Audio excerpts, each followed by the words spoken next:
Hello everyone, विद्युत study channel पर आपका स्वागत है।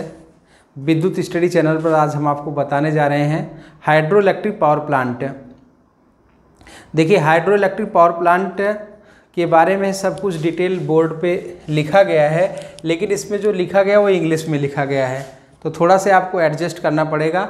हम लिखे ज़रूर हैं इंग्लिश में पढ़ेंगे, इसका हिंदी में अर्थ बताएंगे, हिंदी में भी बोलेंगे, हिंदी में, ठीक, क्योंकि आप मैक्सिमम लोग इसको हिंदी वाले देखते हैं, हिंदी ITI वाले ज़्यादा हिंदी को प्रेफर करते हैं, तो इसलिए हम बोलेंगे और बताएंगे भी हिंदी में, लेकिन लिखा गया है इंग्लिश में।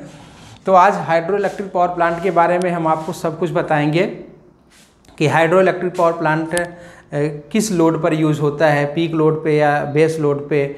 Next, hydro electric power plant को स्थापित करने में कितना समय लगता है। इसके बाद हाइड्रो इलेक्ट्रिक पावर प्लांट की इफ़िशियंसी या दक्षता कितनी होती है, हाइड्रो इलेक्ट्रिक पावर प्लांट की रनिंग कास्ट कितनी होती है, हाइड्रो इलेक्ट्रिक पावर प्लांट की ऑपरेटिंग कास्ट कितनी होती है, इरेक्शन टाइम कितना होता है, उसको स्थापित erection period hydro electric power plant को स्थापित करने में कितना समय लगता है, हाइड्रो इलेक्ट्रिक पावर प्लांट में किस प्रकार के स्किल आपके इंजीनियर या स्टाफ में की ज़रूरत पड़ती है, और हाइड्रो इलेक्ट्रिक पावर प्लांट को क्या आप मेंटेनेंस के लिए ज़्यादा आपको स्टाफ की ज़रूरत पड़ेगी या कम, या हाइड्रो इलेक्ट्रिक पावर प्लांट को ऑपरेट करने के लिए अर्थात चलाने के लिए आपको कितने स्टाफ की आवश्यकता पड़ेगी। तो ये सब आपको इस वीडियो में हम बताएंगे, तो वीडियो को आप देखते रहिए और ये वीडियो लास्ट तक देखिए, आपको हाइड्रो इलेक्ट्रिक पावर प्लांट का मैक्सिमम क्वेश्चन क्लियर हो जाएगा सिर्फ इस वीडियो के माध्यम से। तो चलिए हम शुरू करते हैं। देखिए, नाम है हाइड्रो इलेक्ट्रिक पावर प्लांट। तो hydro electric power plant, hydro का मतलब जल विद्युत शक्ति पावर प्लांट, या हाइड्रो का मतलब है पानी। इसमें देखिए मेन जो आपका वर्किंग है वह हाइड्रो से, पानी से होगा, ठीक। तो इस फर्स्ट तो आपको पता ही है कि इस प्रकार के पावर प्लांट का हम स्थापना कहाँ पे करेंगे, किस जगह पे इस प्रकार के प्लांट को प्रीफर करेंगे। तो इस प्रकार के प्लांट को प्रीफर कहाँ पे किया जाता है, जहाँ पे हमें पानी ईजी रूप से अवेलेबल हो, और अगर पानी हाइट पे अवेलेबल हो तो और अच्छी बात है। लेकिन इस प्रकार के प्लांट को हम स्थापित कहाँ पे करेंगे, जहाँ पे हमें आसानी से पानी उपलब्ध हो जाए। ऐसा नहीं कि जहाँ पे पानी नहीं वहाँ पे हम इसको हाइड्रो इलेक्ट्रिक पावर प्लांट का यूज़ करेंगे, नहीं, क्योंकि हम इसी पानी को डैम बना के हाइट दे के उसकी पोटेंशियल एनर्जी और एनर्जी का यूज करके हम जनरेट करते हैं इलेक्ट्रिसिटी। तो यहाँ पे देखिए, first located from the load centre. तो जो हमारा हाइड्रो इलेक्ट्रिक पावर प्लांट होता है वह लोड सेंटर से दूर स्थापित किया जाता है। Next, very large space is required. Hydro electric power plant में जो हमें इस स्पेस अर्थात जगह की आवश्यकता होती है वो ज़्यादा होती है। हाइड्रो इलेक्ट्रिक पावर प्लांट को स्थापित करने के लिए हमें ज़्यादा स्पेस की आवश्यकता होती है। जैसे अगर आप डीजल इंजन पावर प्लांट अगर आप पढ़ेंगे तो डीजल इंजन पावर प्लांट में बहुत ही कम स्पेस की आवश्यकता होती है। लेकिन इसमें क्या है, इसमें डैम वगैरह आपका बनाया जाता है, डैम का यूज़ किया जाता है, रिजर्वायर बनाया जाएगा, तो इसलिए हमें लार्ज स्पेस अर्थात ज़्यादा जगह की आवश्यकता पड़ती है। Next, auxiliary requirements small. जो हमारा हाइड्रो इलेक्ट्रिक पावर प्लांट होता है इसमें जो ऑक्सिलरी डिवाइस आपके यूज़ किए जाते हैं वो बहुत ही कम यूज़ किए जाते हैं। Next, no air pollution and most simple.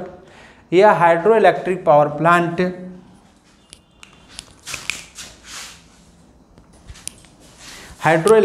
Plant इसमें एयर पॉल्यूशन, इस प्रकार के प्लांट में किसी प्रकार का वायु प्रदूषण नहीं होता है, और यह मोस्ट सिंपल, यह प्लांट आपका बहुत ही साधारण होता है।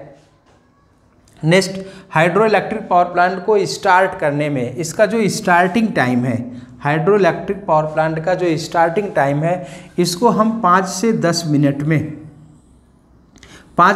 मिनट में स्टार्ट कर सकते हैं। हाइड्रो इलेक्ट्रिक पावर प्लांट को स्टार्ट करने में 5 से 10 मिनट का टाइम लगता है। और अगर हम यहीं पे थर्मल पावर प्लांट की बात करें, अगर उसको आपको स्टार्ट करना है तो आप मान के चलिए 2 से 3 घंटे थर्मल पावर प्लांट को स्टार्ट करने में कम से कम आपको 2 से 3 घंटे लगेंगे। नेक्स्ट है प्लांट लाइफ। प्लांट लाइफ, इसकी प्लांट लाइफ आपके 40 से 50 साल। जो आपकी पावर प्लांट है उसकी जो लाइफ है एक बार आप स्थापित करने के बाद लगभग 40 से 50 साल तक चलता है। ठीक। नेक्स्ट, इस प्रकार के प्लांट की जो ओवरऑल इफ़िशियंसी है वह आपकी 80 से 85%। सब अगर इफ़िशियंसी की बात की जाए, अगर हम तुलना करें थर्मल पावर प्लांट से, तो थर्मल पावर प्लांट की अपेक्षा इसकी इफ़िशियंसी काफ़ी ज़्यादा होती है। क्यों इफ़िशियंसी ज़्यादा होती है? क्योंकि इसमें टेम्परेचर का जो इफ़ेक्ट होता है वो बहुत ही कम होता है, ना कि निगलेक्ट भी मान सकते हैं आप। जिस भी आपके हाइड्रो इलेक्ट्रिक पावर प्लांट में टेम्परेचर का इफ़ेक्ट, जैसे आपका थर्मल पावर प्लांट है तो थर्मल पावर प्लांट में टेम्परेचर का प्रभाव ज़्यादा होता है, तो उसका जो आपका पीरियड लाइफ होता है उसकी लाइफ कम होती है। लेकिन इसमें टेम्परेचर का बहुत ज़्यादा इफेक्ट नहीं होता, आप निगलेक्ट भी मान सकते हैं। इसलिए इस प्रकार के प्लांट की जो इफ़िशियंसी होती है और लाइफ दोनों ज़्यादा होती है, क्योंकि लाइफ और ओवरऑल इफ़िशियंसी दोनों आपके टेम्परेचर पर निर्भर करेंगे। जैसे कोई चीज़ है, अगर हीट आपको ज़्यादा अगर मिल रही है, उस चाहे डिवाइस हो चाहे मशीन हो, तो जिस मशीन या डिवाइस से अगर हीट ज़्यादा मिलेगी इसका मतलब है कि उसका जो लाइफ पीरियड है वह कम है, जीवन काल। दूसरा, और उसकी दक्षता भी आपके कम हो जाएगी। इफ़िशियंसी, अगर हीट ज़्यादा है इसका मतलब लॉस ज़्यादा है, इसका मतलब कि इफ़िशियंसी भी ज़्यादा हो जाएगी। तो हाइड्रो पावर प्लांट का लाइफ भी ज़्यादा होता है थर्मल की अपेक्षा। ओवरऑल इफ़िशियंसी थर्मल की अपेक्षा इसकी इफ़िशियंसी भी ज़्यादा होती है। और इसकी अगर डायरेक्ट आपके एग्जाम में पूछा था कि हाइड्रो इलेक्ट्रिक पावर प्लांट की इफ़िशियंसी कितना होती है, तो आपकी ओवरऑल इफ़िशियंसी 80 से 85% होती है। Next erection period. Erection period का मतलब इसको स्थापित करने में कितना समय लगता है। तो अगर हाइड्रो इलेक्ट्रिक पावर प्लांट को आपको लगाना है, उसको लगाने में मान के चलिए 10 से 15 साल, इरेक्शन पीरियड आपके 10 से 15 साल लगता है हाइड्रो इलेक्ट्रिक पावर प्लांट को लगाने में। Next, small operating staff. Hydro electric power plant को ऑपरेट करने में बहुत ही कम आपके स्टाफ की आवश्यकता होती। Small operating staff is required. जो आपके स्टाफ की रिक्वायर्ड होगी यह कम होती है, इसमें कम आपकी स्टाफ की आवश्यकता होगी। लेकिन अगर यही थर्मल पावर प्लांट की बात हम करें तो थर्मल पावर प्लांट में जो हमें स्टाफ की आवश्यकता होगी वो ज़्यादा से ज़्यादा होगी, क्योंकि इसमें कई सारे प्रोसेस होते हैं। तो इस हाइड्रो इलेक्ट्रिक पावर प्लांट में ऑपरेट अर्थात उसको चलाने के लिए, पावर प्लांट को चलाने के लिए कम स्टाफ की आवश्यकता होती है। नेक्स्ट, इसकी जो ऑपरेटिंग कास्ट है, ऑपरेटिंग कास्ट मिनिमम होती है। इसकी ऑपरेटिंग कास्ट मिनिमम, देखिए ऑपरेटिंग कास्ट मिनिमम इसका क्या मतलब है? जैसे चलाने में खर्चा, इसमें इस हाइड्रो इलेक्ट्रिक पावर प्लांट को चलाने में खर्चा कम लगेगा। क्यों कम लगेगा? आपको अभी ऊपर जस्ट आपने पढ़ा कि इसको ऑपरेट करने में या चलाने में कम स्टाफ की आवश्यकता पड़ेगी। तो जब आपके कम स्टाफ होंगे तो आपको जो कास्ट पड़ेगा उसकी ऑपरेटिंग कास्ट, उसका भी कास्ट कम आएगा। अगर आपकी ज़्यादा स्टाफ की ज़रूरत पड़ेगी तो आपकी ऑपरेटिंग कास्ट भी ज़्यादा हो जाएगी। तो इसकी ऑपरेटिंग कास्ट मिनिमम होती है क्योंकि इसमें ऑपरेट करने के लिए कम स्टाफ की आवश्यकता होती है। नेक्स्ट, सबसे महत्वपूर्ण, और यही ज़्यादा एग्जाम में सबसे ज़्यादा यही पूछा जाता है कि peak load. Hydro electric power plant किस प्रकार के लोड के लिए प्रयोग किए जाते हैं? तो देखिए, हाइड्रो इलेक्ट्रिक पावर प्लांट आपके पीक लोड और बेस लोड दोनों के लिए प्रयोग किया जाता है। Hydro electric power plant peak load और बेस लोड दोनों के लिए प्रयोग किया जाता है। देखिए, हाइड्रो इलेक्ट्रिक पावर प्लांट में अभी हम आपको 3-4 लेक्चर देंगे जिसमें कि आपको हाइड्रो इलेक्ट्रिक पावर प्लांट के बहुत सारे टाइप होते हैं, जैसे हाइड्रो हेड के अकॉर्डिंग आपके, इसके बाद आपके टरबाइन के अकॉर्डिंग, तो आपको मिलेगा बहुत सारा इसमें डिटेल, और 3-4 लेक्चर में हम कंप्लीट करेंगे इसको। तो हाइड्रो इलेक्ट्रिक पावर प्लांट का यूज़ कहाँ पे? इस प्रकार के प्लांट का यूज हम पीक लोड और बेस लोड दोनों के लिए करते हैं। नेक्स्ट, फ्यूल ट्रांसपोर्टेशन कास्ट नील।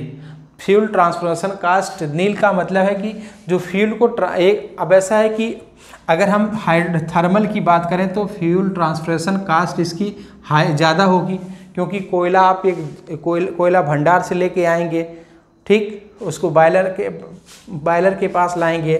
लेकिन इसमें क्या है कि इसमें फ्यूल को जो आप ट्रांसपोर्ट करते हैं इसकी जो कास्ट होती है वो नील होती है, क्योंकि आप डैम बना के पानी को टरबाइन पे गिरा देते हैं, तो इसमें फ्यूल की कोई ट्रांसपोर्ट का कोई खर्चा नहीं लगता है।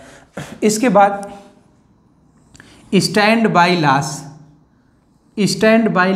नील। स्टैंड बाई लॉस नील का मतलब है कि इसमें किसी भी प्रकार का अनिश्चित खर्चा, मतलब कि एकाएक कोई इसमें खर्चा आपको नहीं करना होता है। इसमें स्टैंड बाई लॉस आपका नील होता है, ठीक। और इसमें मेंटेनेंस रिक्वायरमेंट वेरी लो, जो मेंटेनेंस की रिक्वायरमेंट होती है वो बहुत ही लो होती है। हाइड्रो इलेक्ट्रिक पावर प्लांट में मेंटेनेंस की रिक्वायरमेंट बहुत ही कम होती है। इसके बाद कैपिटल कास्ट, पूंजी लागत क्वाइट हाई। कैपिटल कास्ट जो इसकी पूंजी लागत है, मतलब शुरू में लगाने में जो खर्चा होगा, क्वाइट हाई, थोड़ा से ज़्यादा होता है। Because of dam construction and equation work. इसमें क्या होता है कि जो डैम की कंस्ट्रक्शन वगैरह करना पड़ता है, उसकी खुदाई वगैरह करना पड़ता है, तो उसमें आपकी कास्ट ज़्यादा होती है, तो इसकी कैपिटल कास्ट आपकी थोड़ा से ज़्यादा होती है, ठीक।